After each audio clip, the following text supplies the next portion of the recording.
अनिल गुर्जर जी ने भी मुझे बताया रायसेन की एक घटना कि रायसेन में 50 परिवार हैं, आदिवासी परिवार, जिन पे केस लगाने की धमकी दी जा रही है और बोल रहे हैं धर्मांतरण कर लिया, फलाना ढिकाना, ऐसे आरोप लगा रहे हैं आरएसएस के, बजरंग दल के लोग। तो मैं उन आदिवासी भाइयों से कहना चाहता हूं कि आ जाओ नीले झंडे के नीचे। ये बजरंग दल आरएसएस के लोग भागते फिरेंगे और भीम आर्मी के लोग डंडा लेके इनको तरेरने का काम करेंगे। डरने की जरूरत नहीं है मेरे भाइयों। आदिवासी भाई लड़े, एससी का भाई लड़े और पिछड़े भाई लड़े, लेकिन लड़े अलग अलग तो कभी सपना पूरा नहीं होगा। और जिसने मुट्ठी भर के खड़े हो जाएंगे, ये देश बाबा साहब के सपनों का देश बनने का काम होगा। ये दामोदर यादव कहने के लिए आया है। एक और रायसेन की घटना है। एक स्वदेश या कोई चैनल के पत्रकार है राम यादव, चले गए गौशाला देखने के गायों की कितनी दुर्गति हो रही है। तो गौशाला गए तो उनकी गाड़ी पे हमला कर दिया। तो मैं एक बात और यहां से कहूंगा कि अब पत्रकारों को भी पिटवाओगे मोहन बाबू, पत्रकारों को भी पिटवाओगे, पत्रकारों को भी नहीं छोड़ोगे। जो भी भ्रष्टाचार को उजागर करेगा उसको लाठी से दबाने की कोशिश करोगे।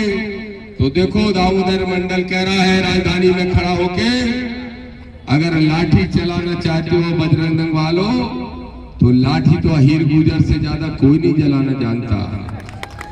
और लाठी चलती थी अभी तक उल्टी, ये हमारी गलती थी।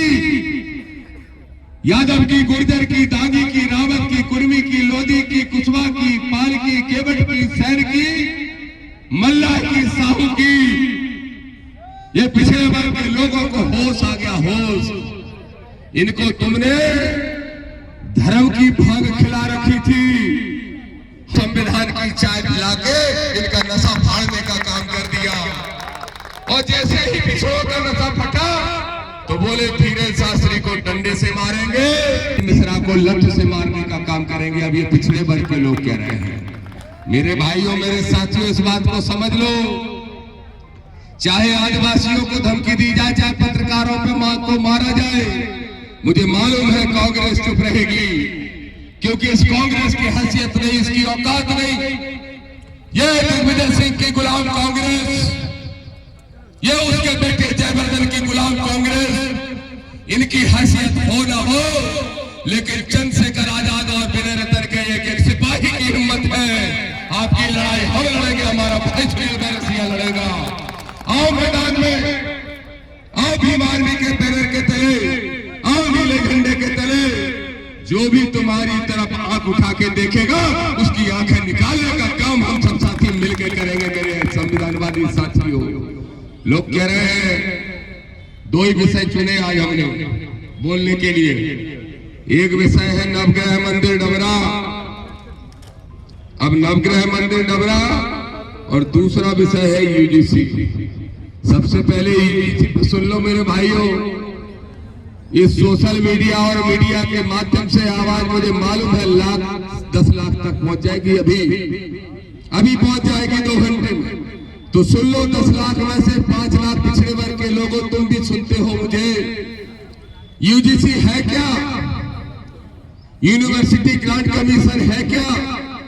विनोद अम्बेडकर जी बता रहे थे ठीक से इस बारे में, लेकिन वो गालियां नहीं देते, उनको आदत नहीं है, हम देते हैं भर भर के। वो बता रहे थे ठीक से इस बात को।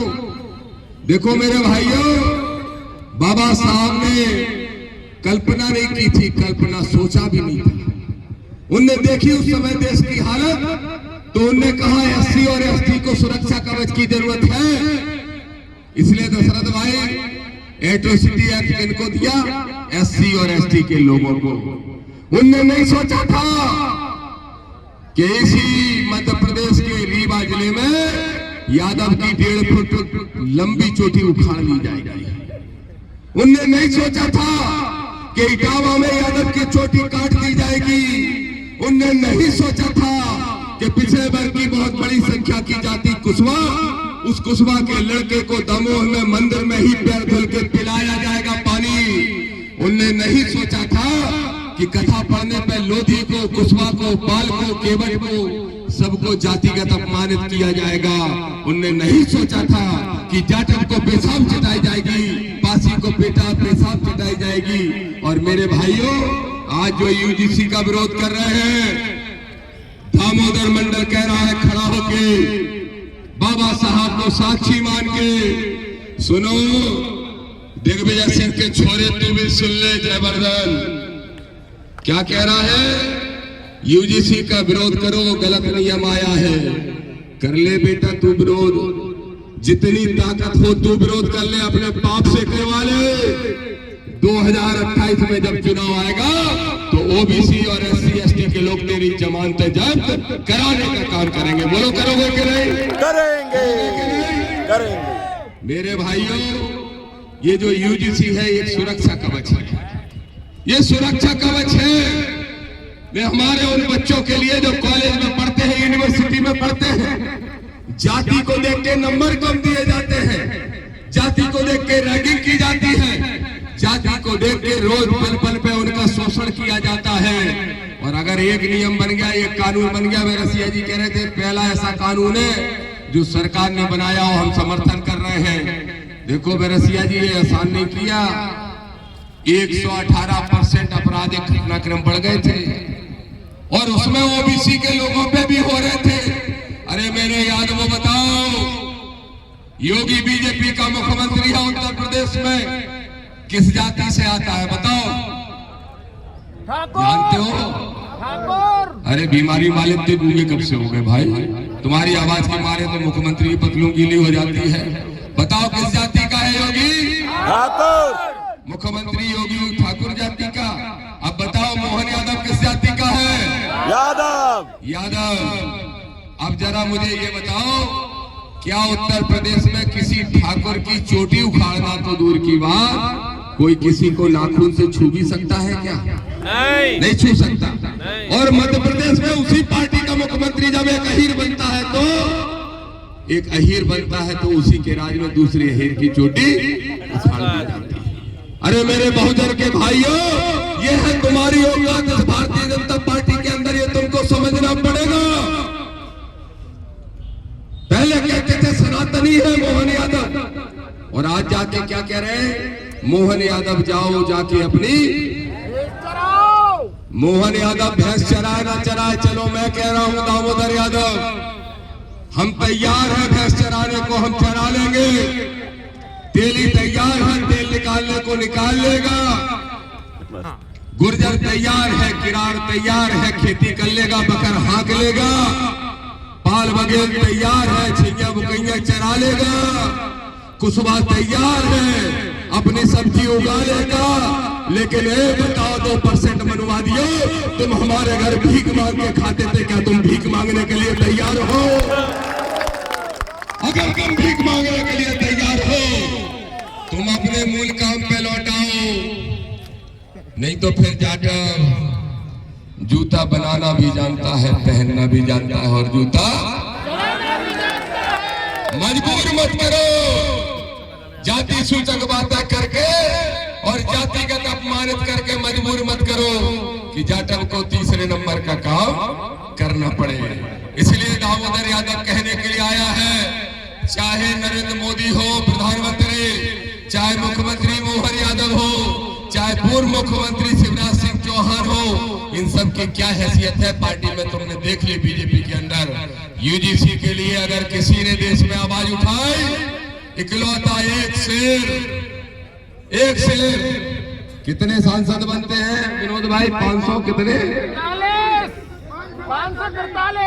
543 सांसदों में से 542 नहीं गूंगे हैं। संगीता गोलिया जी तैयार हो जाए, हमारी महिला टीम तैयार हो जाए, तो ढूंढ लो ये 540 सांसदों को चूड़ियां भेंट करके आओ, चूड़ियां। और एक सांसद जो बहुजनों का नेता है, एक सांसद जो दबे कुचलों की आवाज है, एक सांसद जो शोषित वंचितों की आवाज है। हमें गर्व है उस चंद्रशेखर आजाद पे, जिसने यूजीसी की लड़ाई लड़ने के लिए जंतर मंतर पर धरना देने का काम किया। मोहन यादव डंके की चोट पे आरक्षण दे रहे थे, कहाँ है तुम्हारा डंका?